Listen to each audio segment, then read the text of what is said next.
that all participants are muted. Also, that this call is being recorded, and the recording and the PowerPoint slides. I'm sorry, give me just 1 second.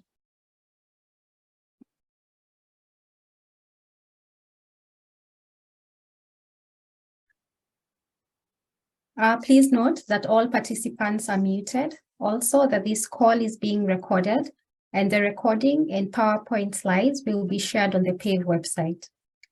We encourage you to submit questions to the chat throughout the session. In addition, we will have a 15-minute Q&A session at the end. To begin, we have 3 key reminders. The first is regarding the American Public Health Association annual meeting and expo, which is scheduled between November 12th to 15th this year in Atlanta, Georgia, as an in-person meeting. The APHA is now accepting abstract submissions for oral and poster presentations, and the submission deadline is March 31st, 11:59 p.m. Pacific Daylight Time. While it is not mandatory for recipients to include CDC as authors unless stated in the Notice of Funding Opportunity language, it is certainly encouraged. Please note that abstracts without CDC authors would not require formal CDC clearance. In addition, CDC funding should be acknowledged. We encourage you to share your abstract with your project officer and take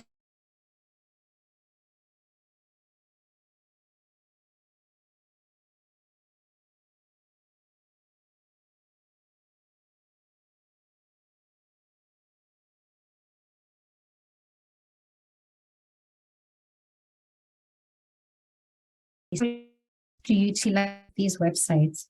For additional information, please click on respective links provided on the current slide.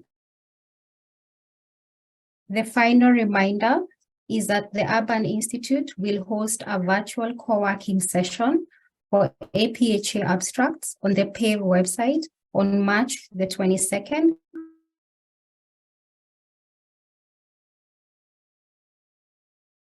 Which is tomorrow, between 12 to 2 who intend to submit abstracts to attend.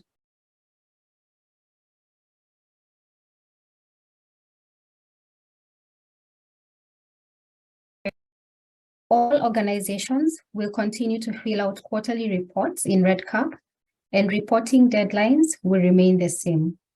For sub-recipients, reports on previous quarter's activities are due on the 5th business day of each quarter.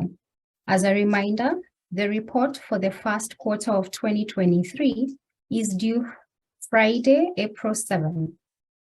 For primary recipients, reports on the previous quarter's activities are due on the 10th business day of each quarter. As a reminder, the report for the first quarter of 2023 is due Friday, April 14th.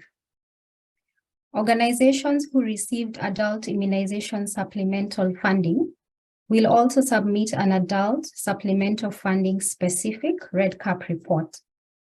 Primary recipients and sub-recipients will receive a specific link to access the report, and the projected due dates are Friday, April 14th for sub-recipients and Friday, April 21st for primary recipients. Since the inception of the PAVE program, a few questions have been asked frequently by organizations regarding report due dates. This section will cover those questions. These slides have a wealth of information, but I'll briefly clarify each question. And as I previously mentioned, these slides will be shared on the PAVE website for future reference. The first question asks, if a sub-recipient does not submit their report by the 5th business day, are they still able to submit their report to the primary recipient? To clarify, sub-recipients who do not submit their report by the 5th business day can work with their primary organization to submit their report in REDCap between the 5th and 10th business days of the quarter. The second question is, if a subrecipient submits a report after the 13th business day of the quarter, will the metrics still be counted towards the program? Any report submitted after the 13th business day of the quarter will count towards the overall metrics for the PAVE program, but may not be included in the quarterly summaries. We therefore encourage recipients to keep to the due dates. Moving on to question 3, what should subrecipients or primary recipients do if they have additional data to enter after the 13th business day of the quarter? CDC encourages primary recipients to work with their subrecipients to conduct quality assurance reviews on submitted data when prompted, so that no additional data will need to be submitted following the 13th business day. However, for subrecipients who miss the reporting due date, primary recipients should follow up with these organizations directly and work with these organizations using the Save and Return Later feature in REDCap to help them submit data that will not require further revision after the 10th business day of the quarter. For primary recipients, if your organization is unable to meet this due date, you should contact your CDC project officer or technical monitor as soon as possible to discuss your situation and receive guidance on how to best submit your report. Question 4 is, will the primary recipient be able to change anything in the subrecipient reports after submission if they see anything that is missing or confusing? Yes, the primary recipient will receive an Excel spreadsheet with all subrecipient responses. They will then be able to reach out to the subrecipients if they see anything missing or confusing in the data. They will then send the updated responses back to CDC as a final submission. And the final question is, what should subrecipients do if their data is delayed but the reporting deadline approaches? Subrecipients should report on the activity during the reporting period that it occurred, then report the missing data when it becomes available. Do not count the activity again when the missing data becomes available. For example, if your organization held a skills building workshop in late March, but didn't receive the number of attendees until mid-April, you would report one skills building workshop on your first quarter report. Then you would include the number of people who attended the workshop, all event attendees in your second quarter's report. We also received questions on what content organizations should include in their quarterly reports.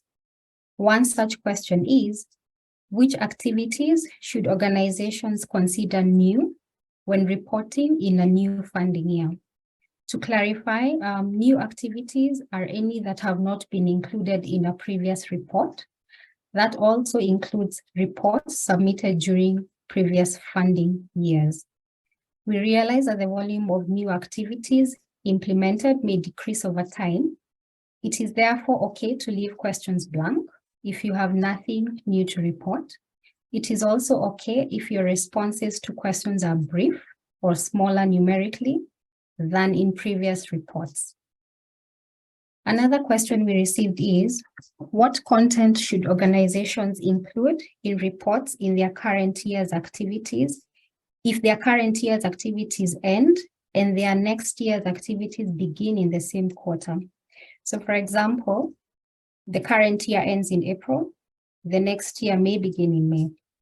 Organizations may include activities from both funding years in the next quarterly report submitted to CDC if additional activities from the current year were implemented at any point during the quarter. This is because CDC does not require organizations to distinguish between activities implemented in 1 year versus the next. However, to fulfill internal reporting purposes, primary recipients may instruct that sub-recipients working on an award clearly indicate which portion of free response questions correspond to which funding year when applicable. Additionally, organizations should set goals for next year of program funding in their first quarterly report submitted in CAP for that quarter.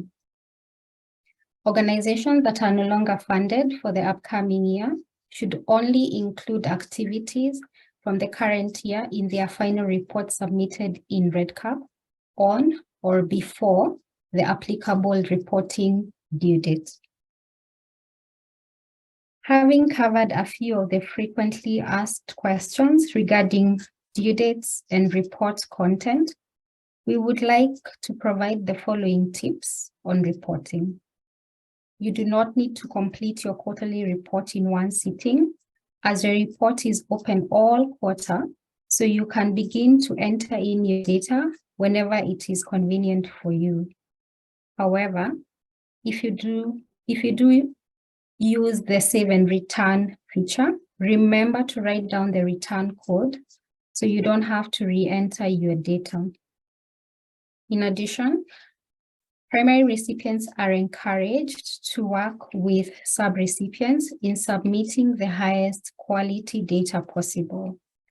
Some reminders to sub-recipients include common pitfalls in advance of reporting due dates, such as counting each copy of a printed material as a unique communication product. We also encourage primary recipients to follow up with specific sub-recipients that have repeated data quality issues. As I mentioned previously, please ask additional questions using the chat box, and we will address them in the Q&A session that's coming up in a few minutes. As we come to the end of this presentation, I would like to conclude by highlighting a few reporting resources that your organization can use as you continue reporting in year 3 of funding. The first resource is a monthly report. While this is a tool which your organization can use to keep track of monthly activities, I would like to highlight that it is optional. It is not a replacement for quarterly REDCap reports, and any relevant information shared in the monthly report should also be included in each organization's quarterly report. A copy of this report will be shared on the PAVE website together with materials from this presentation. Some organizations have previously asked if CDC has any suggestions on benchmarks after seeing subrecipient submissions in previous years. To respond to that, CDC is still processing the final reports submitted in previous years. This information will help to identify trends throughout the funding years for most organizations. We appreciate your patience while we compile recommendations.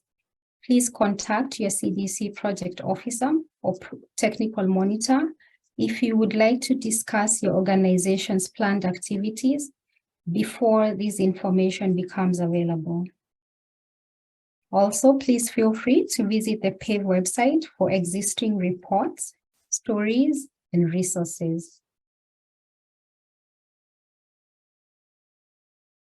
We've received a few questions regarding reporting these resources. I'll cover 3 of them. The first one is the CDC looking into providing the report in Spanish, and can reports be submitted in Spanish? Unfortunately, CDC does not currently have the staffing capacity to manage incoming data in languages other than English. But as a program, we will continue to advocate for resources to support multilingual reporting in future. However, the overview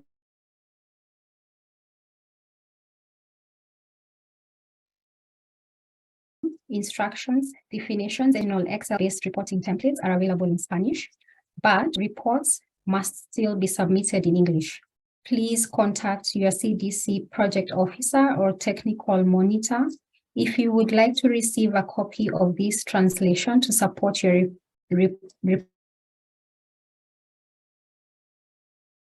efforts. The second question is, will sub-recipients have more information on goal setting later? To answer this, primary recipients should work with respective sub-recipients they are working with on an award on questions about goal setting. The final question is, how can organizations access previously submitted data to CDC?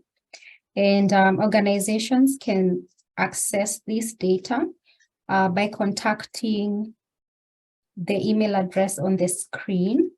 And if they need access to their previously submitted data or the data of the sub-recipients working with them on this award. We also encourage all organizations to save a copy of their final report each quarter for internal records and reference. Thank you for listening and for taking your time to participate in this technical assistance session. We will now take your questions. Andrea?